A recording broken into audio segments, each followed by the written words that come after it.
Maintenance के case में husband को ये एक स्टेप पूरा फॉलो करना पड़ेगा। अगर हस्बैंड ये एक स्टेप पूरा फॉलो नहीं करता है तो उसे सारी जिंदगी अपनी पत्नी को मेंटेनेंस देना पड़ेगा हर तरीके से। दोस्तों, सुप्रीम कोर्ट का एक जजमेंट आया है जिसमें इस पूरे स्टेप के बारे में जानकारी बताई गई है और इसी जजमेंट के ऊपर आज की इस वीडियो में हम बात करेंगे। तो इस वीडियो को बिना स्किप करे शुरू से लेकर एंड तक पूरा जरूर देखना, कहीं से भी स्किप मत करना ताकि पूरी जानकारी आप लोगों को ठीक से समझ में आ सके। और वीडियो शुरू करने से पहले मैं आप सबसे कहना चाहता हूं कि अगर आप मेरे इस चैनल पर पहली बार आए हैं या आपने मेरा ये चैनल अभी तक सब्सक्राइब नहीं किया है तो चैनल सब्सक्राइब करके नोटिफिकेशन बेल आइकन पर जरूर क्लिक कर देना, जिससे आने वाली सभी वीडियोस का नोटिफिकेशन सबसे पहले आपके पास पहुंचे और आप कोई भी वीडियो मिस ना कर पाओ। और अगर आपने अभी तक हमें सोशल मीडिया जैसे कि फेसबुक, व्हाट्सएप या फिर इंस्टाग्राम पर फॉलो नहीं किया है तो इस वीडियो के डिस्क्रिप्शन में मैंने हमारे सभी सोशल मीडिया अकाउंट्स के लिंक दे दिए हैं। इस वीडियो के डिस्क्रिप्शन में जाकर उन लिंक्स पर क्लिक करके आप हमें सोशल मीडिया पर भी फॉलो कर सकते हैं। और दोस्तों, अगर आप लोगों का भी कोई मैट्रिमोनियल केस चल रहा है और उस केस में आप पर्सनली मुझसे कॉल पर बात करके लीगल एडवाइस चाहते हैं तो स्क्रीन पर दिए गए नंबर पर आप मुझे व्हाट्सएप करके हमारी मेंबरशिप ज्वाइन कर सकते हैं और मेंबरशिप ज्वाइन करने के बाद आप डायरेक्ट कॉल पर मुझसे बात कर सकते हैं। तो चलो दोस्तों, आज की इस वीडियो को आगे कंटिन्यू करते हैं। दोस्तों, आज की जो ये वीडियो है बहुत ही ज्यादा इंपॉर्टेंट होने वाली है क्योंकि इस वीडियो में सुप्रीम कोर्ट के जिस जजमेंट के बारे में मैं बात कर रहा हूं, आपके केस में वो जजमेंट नहीं बल्कि उस जजमेंट में बताया गया वो प्रोसेस काम करेगा जो आपकी पत्नी का मेंटेनेंस बंद करवा सकता है। तो दोस्तों, पूरी जानकारी को ध्यान से समझना ताकि आप आने वाले समय में मेंटेनेंस केस में किसी बड़ी प्रॉब्लम में ना फंस जाओ। दोस्तों, इस केस में क्या हुआ था कि हस्बैंड और वाइफ दोनों एक दूसरे से अलग रह रहे थे। दोनों को एक दूसरे से अलग रहते हुए काफी समय हो गया था और कोर्ट में पत्नी ने मेंटेनेंस का केस दर्ज करवा दिया था। मेंटेनेंस लागू हो गया। पति कुछ समय तक मेंटेनेंस देता रहा। कुछ समय के बाद क्या हुआ, हस्बैंड और वाइफ दोनों का समझौता हो गया और हस्बैंड अपनी वाइफ को घर वापस ले आया। घर वापस लाने के कुछ समय के बाद दोनों की आपस में फिर से तू तू मैं हुई और पत्नी फिर से घर छोड़कर चले गई।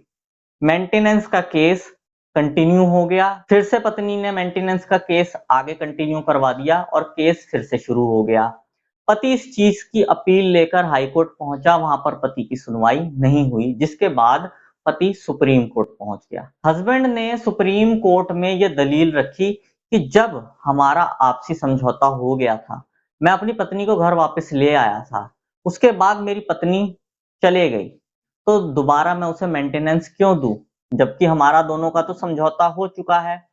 अब उन दोनों के बीच में क्या लड़ाई झगड़ा था ये चीज तो क्लियर नहीं हुई, लेकिन पति ने पत्नी पर इल्जाम लगाया कि अपनी मर्जी से घर छोड़कर गई है, मैं तो समझौता करके इसे घर वापस ले ही आया था, तो फिर मेंटेनेंस नहीं लगना चाहिए। ऐसे में सुप्रीम कोर्ट ने यह कहा कि देखो भाई, भले ही तुम पत्नी को समझौता करके घर वापस ले आए हो, इसका ये मतलब नहीं कि मेंटेनेंस खत्म हो जाता है। मेंटेनेंस खत्म करवाने के लिए आपको पूरा का पूरा जो प्रोसेस होता है, मेंटेनेंस का जो पूरा का पूरा केस होता है और जो मेंटेनेंस देने के आदेश होते हैं, वो सारी चीजें कोर्ट से रद्द करवानी पड़ती है। जब आप पूरे प्रोसेस को रद्द करवा देते हो तभी जाके मेंटेनेंस बंद होता है, ऐसे बंद नहीं होता। दोस्तों, जिस जजमेंट के बारे में मैं बात कर रहा हूं उसका नाम आप लोगों को स्क्रीन पर शो हो रहा होगा, लेकिन जजमेंट से ज्यादा जरूरी है प्रोसेस कि आपको अपने केस में क्या करना है मेंटेनेंस को बंद करवाने के लिए।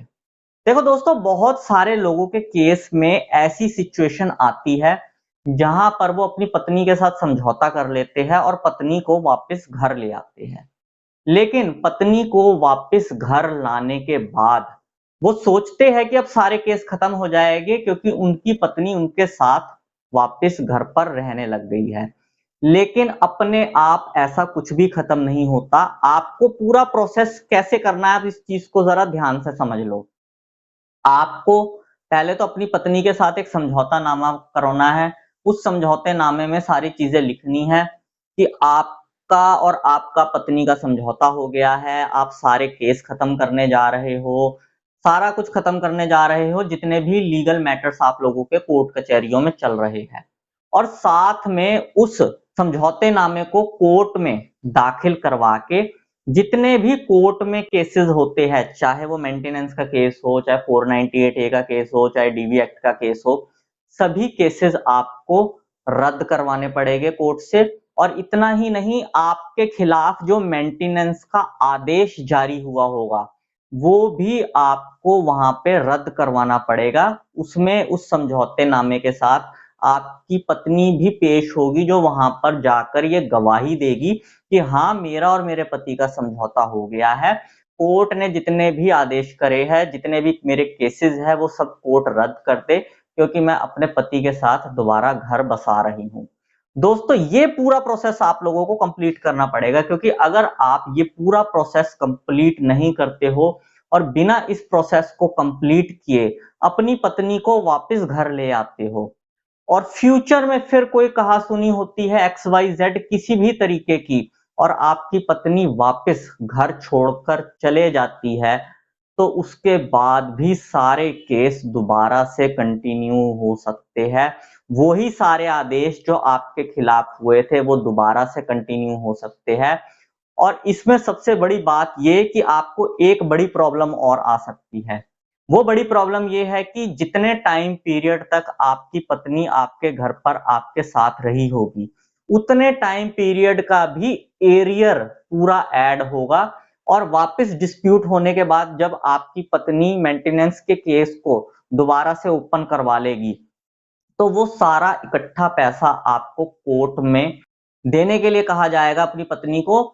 और उस समय आपके ऊपर बहुत बड़ी प्रॉब्लम आएगी, क्योंकि आपकी पत्नी 1 साल आपके साथ रही हो, 2 साल आपके साथ रही हो, तो लाखों रुपया आप लोगों का इकट्ठा हो जाएगा उस टाइम पीरियड में। और जब वो लाखों रुपया एक साथ निकालने के आदेश दिए जाएंगे, तब आपको बड़ी परेशानियों का सामना करना पड़ सकता है।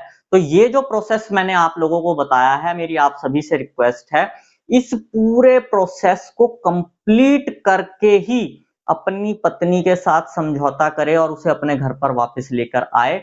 इस प्रोसेस को कंप्लीट किए बगैर कोई भी समझौता ना करे, क्योंकि इस प्रोसेस को कंप्लीट किए बगैर आप कोई भी समझौता करते हो और अपनी पत्नी को वापस अपने घर लेकर आते हो, तो कोई भी परेशानी फ्यूचर में आपके ऊपर दोबारा से खड़ी हो सकती है कोर्ट कचहरी की तरफ से। और ये सिर्फ इस एक केस की कहानी नहीं है, ऐसे मल्टीपल केसेस आ चुके हैं जिनमें ये चीज हुई। हस्बैंड और वाइफ का समझौता हुआ, हस्बैंड अपनी वाइफ को घर वापस ले आया, घर वापस लाने के बाद फिर वाइफ ने उन सभी केसेस को कंटिन्यू रखा। और कई मामलों में तो ये भी हुआ है कि पत्नी समझौता घर के घर वापस आ गई है और घर रहने के बाद भी, अपने पति के साथ रहने के बाद भी उसने सारे केसेस कंटिन्यू रखे हुए हैं और वो घर पर भी रह रही है और कोर्ट के थ्रू अपने पति से हर महीने मेंटेनेंस भी ले रही है। ऐसी ऐसी चीजें हुई है। तो जो प्रोसेस आप लोगों को बताया है, इस प्रोसेस को कंप्लीट जरूर कर लेना। बाकी दोस्तों, अगर आप लोगों के ऊपर भी मेंटेनेंस का केस दर्ज हुआ है और आप मेंटेनेंस के केस से परेशान हो, तो इस वीडियो के कमेंट बॉक्स में जरूर लिखना, गुजारा भत्ता बंद करो। बस यही जानकारी दोस्तों आज की इस वीडियो में मैं आप लोगों को देना चाहता था। उम्मीद करूंगा आपको ये जानकारी पसंद आई होगी। अगर आपको ये जानकारी पसंद आई हो तो इस वीडियो को लाइक जरूर कर देना। इस वीडियो को बाकी लोगों के साथ भी शेयर कर देना, ताकि बाकी लोगों तक भी ये जानकारी पहुंच सके। और अगर आप लोगों का मेरे लिए कोई सजेशन हो तो कमेंट बॉक्स में जरूर लिखना। मैं मिलता हूं आपसे अगली वीडियो में। Thank you very much.